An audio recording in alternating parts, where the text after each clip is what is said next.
Against a black backdrop, the National Park Service Arrowhead logo stands above the words Kennesaw Mountain National Battlefield Park. Ladies and gentlemen, welcome to another virtual program from Kennesaw Mountain National Battlefield Park.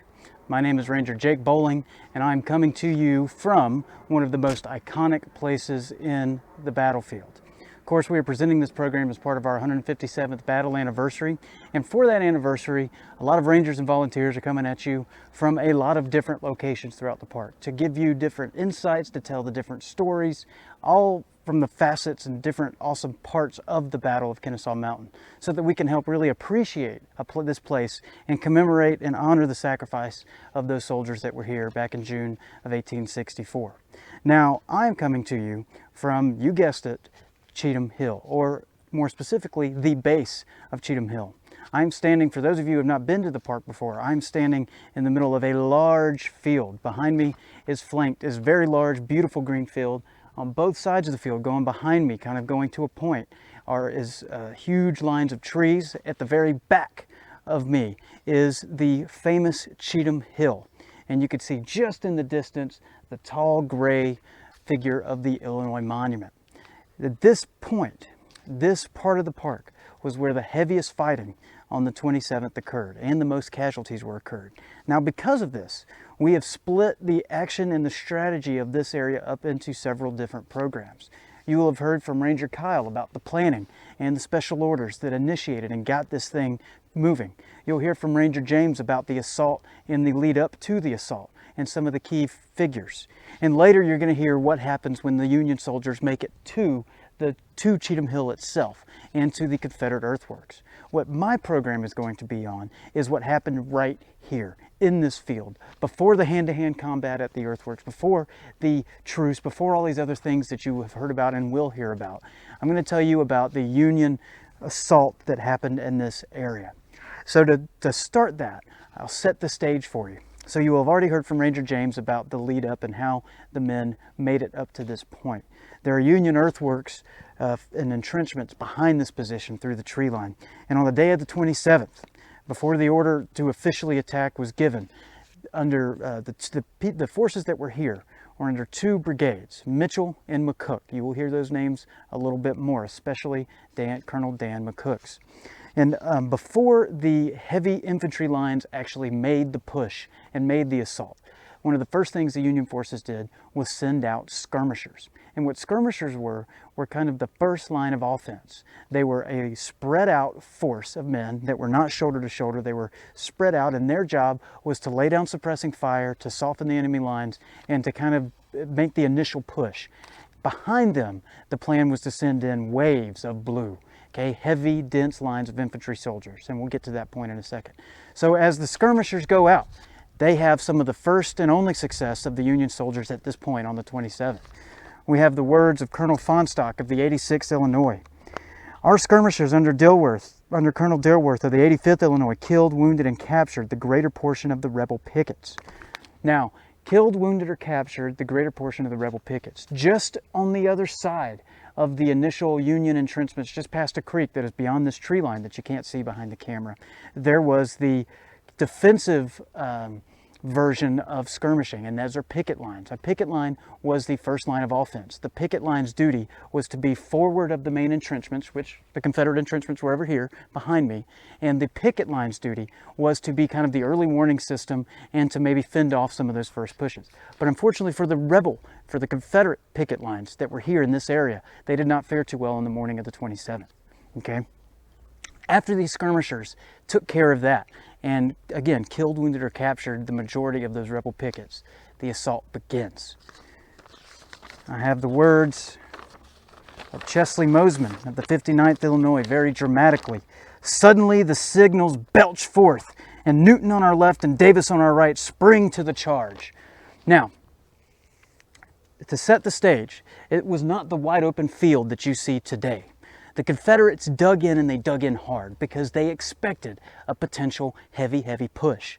So instead of this beautiful open green, and you can't quite tell in the video, but there are slight rises in the field. It's not just a flat ascension. There are slight rises and hills in there. And on those rises, the Confederates had constructed field fortifications. Those field fortifications came in two forms. The first form was what they would call, what the official title was called abattis.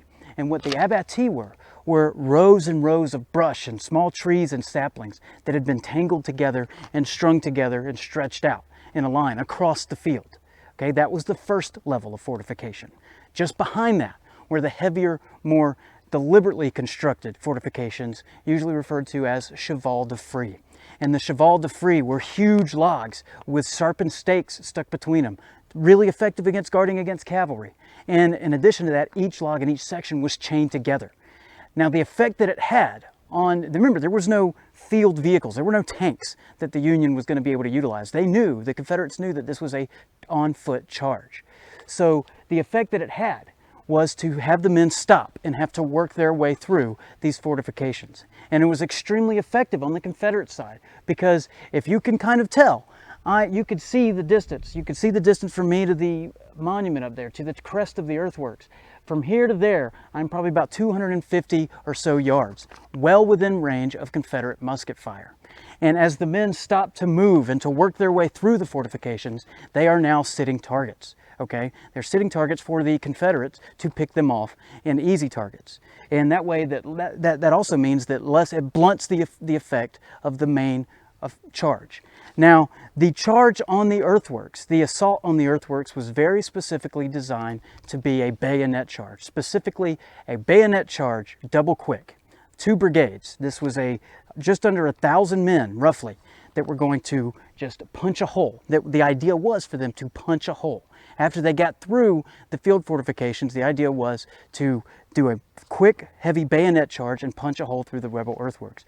But unfortunately, it did not work out that way. After the initial push through the field fortifications of abattis and chevaux de frise, the men that make it through there attempt, on those 2 brigades, attempt to do a double quick bayonet charge. But chaos ensues.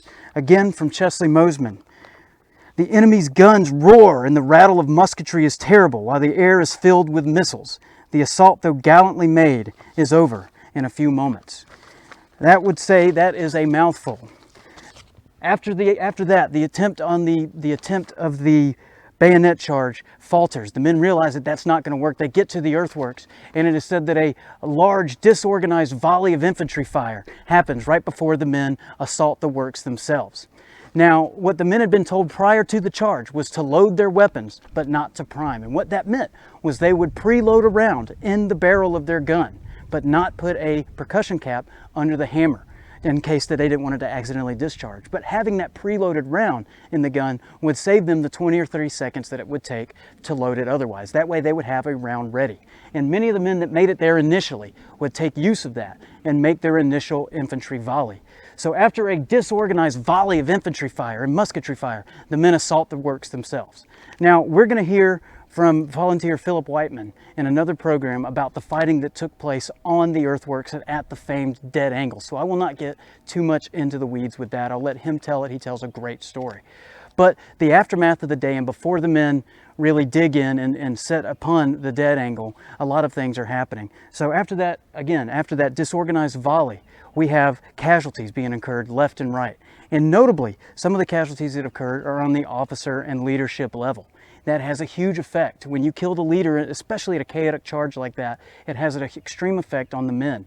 Again, from Colonel Fonstock of the 86th, writes, "Our men, after running so far in the heat of the day, and Colonel Dan McCook mortally wounded, Colonel Harmon killed, and Captain Fellows killed, not to mention our 300 killed and wounded in our brigade. A second charge was ordered, but it failed. When the leaders are killed in the middle of battle, the men don't know what else to do, and the secession has to be figured out on the spot and on the fly." And those leaders were well liked. These were men that had been with these infantry soldiers for months and months, okay? So the effect was extreme. One of the more notable leaders that died, Union leaders that died during this assault, was General Harker. General Harker rode up to the front, which was not super common for an officer of his stature to be on the front lines in the middle of the battle, but he wanted to lead from the front. He rode up in the middle of the front, in the front of his men, to the Union left, the Confederate right, just beyond the trees on another part of the assault, and he is shot, mortally wounded there. He, in the book by Mr. Baumgartner on the Battle of Kennesaw Mountain, he writes, as Harker approached the abattis in the midst of the 42nd Illinois, horse and rider suddenly sank to the ground. A bullet had torn through an arm and buried itself in the general's chest. He must have known that nothing but a miracle could save his life, yet he never flinched, surmised an Illinois private. So leadership is going down, there's chaos, there's blood in the air, there's smoke in the air, and eventually, as we mentioned, the men dig in on the hill. Now, despite the heavy Union loss and the chaos and tragedy of the day, there were still notable accounts of bravery. And later, which Mr. Whiteman will talk about, humanity between the two sides. But one of the more notable accounts of bravery that happened here, if we remember back to the quote and to the mention of Colonel Fonstock of the 86th Illinois, well, his chief musician, the chief musician of his regiment, was a man named, a fifer named Allison P. Weber. And Mr. Weber demanded that he be, usually musicians were relegated to support duty, to run shot, to load weapons, preload weapons, and to carry the wounded to and from the battle. Well, Allison P. Weber demanded that he be a part of the assault. And upon that, Colonel Fonstock lent him his repeating Henry rifle, which was a very high-tech weapon for the time and very effective on the field of battle. Well, Allison P. Weber took that Henry rifle and wielded it with deadly accuracy and actually saved the lives of several of his men. This would earn him the illustrious honor of the Medal of Honor after the battle. So again, it is hard to talk about, my urge is to want to tell you the whole story, but we have some other great speakers that are going to finish up. So I'm going to I'm going to force myself to stop there. But in companionship with my video here, there's going to be an infantry demonstration that we will also show. Now, while we unfortunately don't have several hundred volunteers to show you what a heavy infantry volley would look like, we have a handful of volunteers that are going to give you somewhat of an idea of what it could have been. It'll show you how much it took. They're going to be loading at will and firing at will. So pay attention to how long it takes them to load each round and what it looks like when men are firing several rounds in succession at their own rate of fire. Okay, it's a pretty impressive sight, and again, even though it's only a handful, it gives you, it's living history. It gives you a sense of a section of the battle. So to wrap up, again, thank you very much, as always, for attending this virtual program with me and the rest of my friends, volunteers, co-workers during this 157th battle anniversary. We really appreciate your time. We hope that you enjoy, and above all, we hope that these programs give you a new interest and appreciation in this and other battlefields. So thank you very much. This is Ranger Jake signing off, and I will see you guys at the mountain. Bye.